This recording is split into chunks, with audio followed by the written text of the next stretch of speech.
Naghahanap ka pa rin ba ng pangnegosyo? Yung patok na mura pero malaki ang kita? Ito ang subukan mo. Orange chicken. Ang mahal-mahal niyan oh. At bakit hindi natin palitan ng tinitimplang orange? Chicken breast, hiwain ko ng pino. Charot lang. Yung ganito lang kalalaki oh, okay na. Lipat natin sa bowl. Ibabad na natin to. Minced garlic, konting toyo, asin, paminta, tubig 700 ml. Timpla natin tong orange juice. Ibuhos natin yung sakto lang na malublob.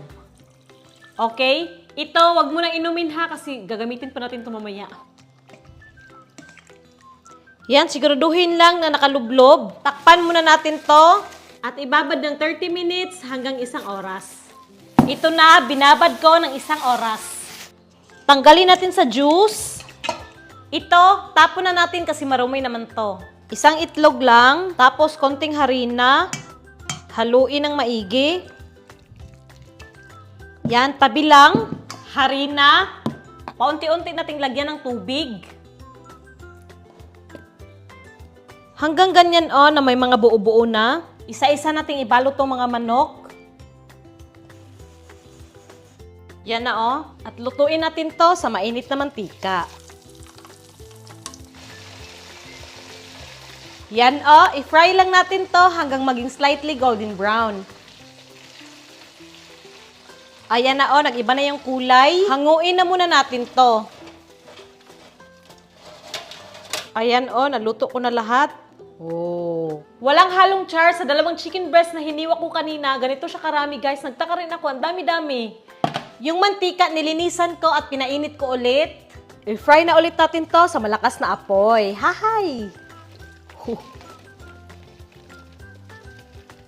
Para ma-achieve natin yung lutong at siguradong luto sa loob.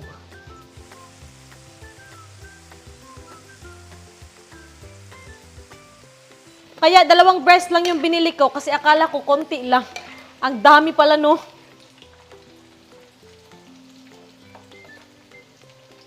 Yan oh, okay na to. Hanguin na.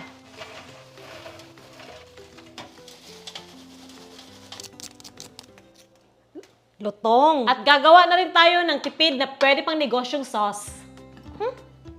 Pinino kong luya, konti lang. Toyo. Char. Oyster sauce. At yung orange juice. Oh.